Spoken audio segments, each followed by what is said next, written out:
Bonjour les gars, bienvenue à Cinémation. Aujourd'hui, nous allons passer en revue L'Amant, un film français de 1992. Ce film montre comment un homme d'affaires chinois, âgé de 32 ans, tombe amoureux d'une jeune fille de 15 ans. L'intrigue controversée et les nombreuses scènes pour adultes de ce film lui ont valu d'être interdit dans de nombreux pays. Attention aux spoilers. Le film commence par le départ d'un ferry vers sa destination. Jane, le personnage principal du film, est l'une des personnes à bord du ferry. Jane est une écolière française de 15 ans originaire d'un village vietnamien isolé. Sa mère est institutrice dans le village et elle a 2 frères et sœurs. Pierre, son frère aîné, est la brute de la maison. Il est le chef de la maison et contrôle son jeune frère. Paul est l'exact opposé de Pierre. Il est facilement intimidé par ses camarades et a peur de lui. Jane est une étudiante dans un foyer scolaire de Saigon et est venue à Saigon pour passer les vacances. Pierre est un problème et Jane n'est pas heureuse. Il brutalise Paul, ce qu'elle n'aime pas et elle lui crie dessus. La mère de Jane voit le comportement grossier de Pierre et ne dit rien. Jane prétend qu'elle n'aime que Pierre et ne se soucie guère de Paul et de ses enfants. Jane sait que sa mère ment et affirme qu'elle les aime tous également. Jane dirige l'école du village, mais sa famille a des difficultés financières. Pierre, l'homme le plus âgé de la maison, ne fait rien. Au lieu de cela, Pierre vole l'argent de sa mère et l'utilise pour acheter de l'opium. Jane rentre à Saigon aujourd'hui, car c'est son dernier jour de vacances. Sa mère lui offre un cadeau et lui dit au revoir. Elle rejoint le ferry et attend qu'il parte. Le ferry est alors démarré par un véhicule appartenant à un homme riche. Jane est vue par le propriétaire de la voiture. Il est impressionné par la beauté de Jane et décide de l'observer de plus près. Tony est un riche chinois. Il s'avance et marche vers Jane. Il offre une cigarette à Jane. Il est clair qu'il ne croit pas que Jane soit mineure. Jane décline gracieusement la première accroche de Tony. Tony tente d'avoir une conversation avec Jane, mais celle-ci ne répond pas. Jane répond à ses compliments sur sa beauté. Tony dit alors à Jane qu'il l'emmènera à Saigon dans la voiture de son choix si elle accepte. Jane accepte. Tony l'emmène au ferry. Jane est intriguée par la richesse de Tony et remarque sa bague dans la voiture. Tony interroge Jane sur son âge. Jane, bien qu'elle n'ait que 15 ans, ment à Tony sur son âge. Elle dit à Tony qu'elle a 17 ans. Tony répond qu'il a 32 ans. Jane informe Tony qu'elle est étudiante dans une école de Saigon, mais qu'elle vit dans une auberge de jeunesse. Tony partage sa famille avec Jane. Sa mère est décédée il y a 10 ans. Depuis lors, Tony n'a pas quitté la maison. Son père gère l'entreprise depuis son lit. Tony affirme qu'il ne comprend pas comment son père peut être aussi passionné par sa mère. Tony tente de la toucher en marchant. Jane parvient à l'empêcher de toucher doucement son doigt avec le sien. Lentement, ils se tiennent la main. Ils arrivent enfin à Saigon, et le chauffeur de Tony les laisse partir. Jane leur dit au revoir, puis elle entre dans son auberge. L'auberge de jeunesse. Elle raconte à son ami que Tony les a conduits à Saigon. Mais elle ne veut pas tout partager. Jane voit la voiture de Tony sur le chemin de l'école et réalise que Tony était là pour elle. Jane s'approche de la voiture et embrasse Tony par la fenêtre. Jane entre rapidement dans l'école. Jean quitte son école et commence à chercher Tony, mais elle ne le trouve pas. Un jour, Tony apparaît à l'auberge. Jane se prépare et part dans sa voiture. Ils se regardent, mais ne disent pas un mot. Tony l'emmène dans une maison où il lui dit que cette maison lui a été donnée par son père. Tony dit à Jane que les riches chinois utilisaient cette maison pour avoir des maîtresses. Tony informe Jane qu'il veut avoir une relation avec elle, mais qu'il a peur de tomber amoureux d'elle. Tony devient nerveux et suggère qu'ils partent. Jane insiste sur le fait qu'elle est heureuse d'être sa maîtresse. Tony commence à avoir une liaison avec Jane, même s'il ne connaît pas son âge réel. La nuit, Tony est alors capable d'entendre le récit de Jane sur son désir de devenir écrivain. Elle raconte à Tony son désir d'écrire sur sa famille. Elle lui raconte également que sa famille a des difficultés financières depuis la mort de son père. Tony demande à Jane si elle était là pour l'aider.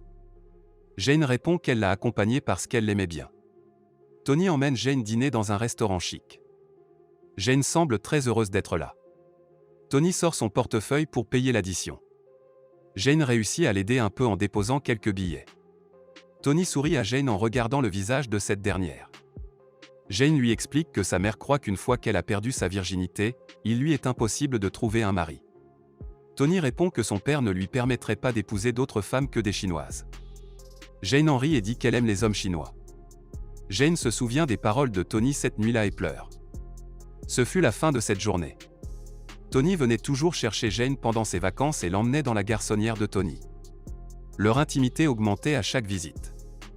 Un soir, Tony raconte à Jane que son père voulait qu'il épouse la fille d'un riche homme d'affaires chinois. Jane l'interroge sur sa connaissance de cette femme. Tony répond qu'il ne la connaît pas. Jane semble penser que ce n'est pas un problème. Tony et Jane savent tous deux qu'ils ne seront pas ensemble pour toujours. Ils essaient de ne pas prendre cela au sérieux. Ils ne sont concentrés que sur leur relation physique. Jane part en vacances et revient chez elle dans la voiture de Tony. Sa mère l'interroge sur la personne qui l'a déposée chez elle. Jane répond que c'était un ami fortuné qu'ils ne connaissent pas. La mère de Jane montre ensuite à Jane une lettre de son auberge de jeunesse. Il y est écrit que Jane a passé de nombreuses nuits en dehors de l'auberge. Jane ne dit rien, Pierre l'insulte, encourage sa mère à la frapper et s'en va.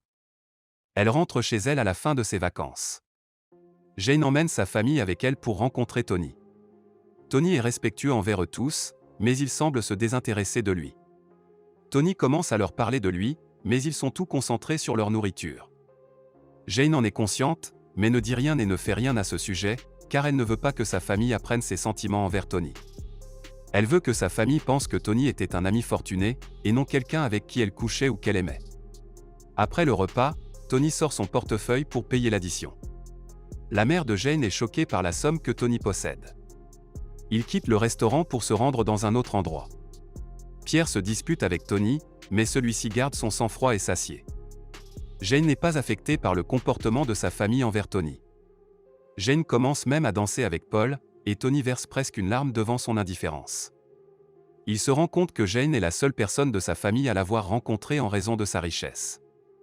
Il pense que Jane a également été impliquée avec lui parce qu'il était riche. Plus tard dans la soirée, Tony emmène Jane dans sa garçonnière. Jane est anxieuse à cause de la façon dont Tony a traité sa famille. Tony s'approche de Jane et le gifle. Il pense que Jane a couché avec Tony non pas parce qu'elle l'aimait mais parce qu'il voulait son argent. Tony commence à enlever ses vêtements et Jane vit en paix. Cette nuit était différente de toutes leurs précédentes. Jane agit comme si elle n'aimait pas Tony et lui demande de l'argent. Tony sort de l'argent de son portefeuille et le jette. Il semble ennuyé partout. Jane accepte l'argent et le rend à sa mère. La mère de Jane parle à la directrice du foyer et lui demande la permission de laisser Jane partir quand elle le souhaite. La mère de Jane a fait cela pour que Tony gagne plus d'argent. Jane pense que Tony est un ami riche. Jane couche avec elle, mais elle ne le sait pas. Très vite, cependant, toute l'école apprend l'existence de Jane et de Tony. Elle est une paria. Tony part chez son père pour discuter de son mariage. Avant son départ, Jean reçoit la bague de sa mère. Il a toujours des sentiments pour elle, malgré toutes les circonstances. Tony dit à son père qu'il ne veut pas épouser la fille que son père avait prévue. Jane est son amour. Son père n'approuve pas cette idée. Il lui dit qu'il doit épouser la fille qu'il a prévue. Tony dit tout à Jane. Il lui dit qu'il l'aime, mais aussi qu'il ne peut pas s'opposer à son père. Son père n'est rien sans lui. Tony est coincé dans une impasse. Il ne sait pas vers qui se tourner.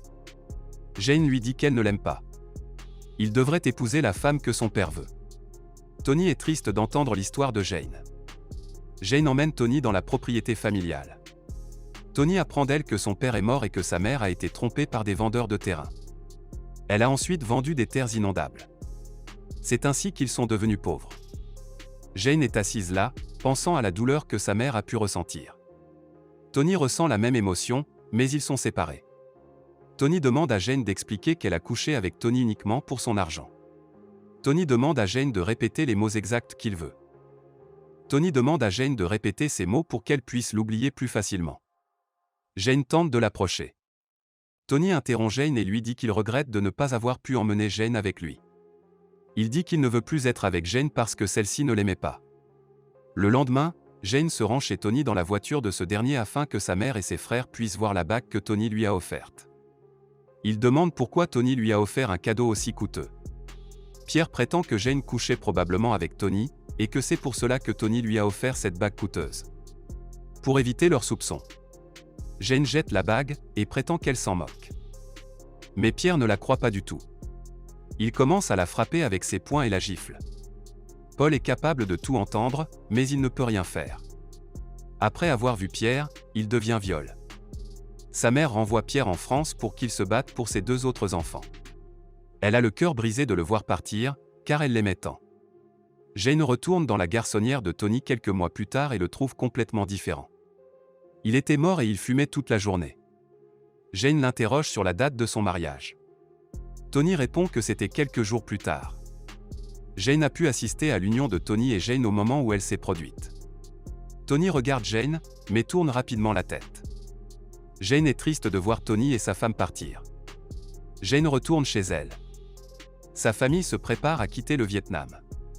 Sa mère dit que Tony a payé la dette de Pierre au Vietnam, et a également payé pour leur retour en France. Avant son départ pour la France, Jane retourne à la garçonnière de Tony et l'attend. Elle espère que Tony va enfin venir la voir. Tony ne se montre pas après qu'elle ait attendu des heures. Elle quitte sa maison et ne revoit pas Tony. Jane quitte le Vietnam. La voiture de Tony est là, comme elle le voit, comme la première fois qu'ils se sont rencontrés. Tony est invisiblement visible, mais elle est consciente qu'il l'observe et qu'elle le suit. Elle a perdu sa capacité à voir la voiture de Tony lorsque le navire a commencé à s'éloigner. Les années passent. Un jour, Jane reçoit un appel de Tony. Tony appelle Jane, lui disant que bien que de nombreuses années se soient écoulées depuis leur séparation, il l'aime toujours et sera toujours elle. Merci d'avoir regardé. Merci d'aimer cette vidéo et de vous abonner à la chaîne pour recevoir d'autres résumés de films. Commentez ci-dessous pour nous dire ce que vous pensez de ce film.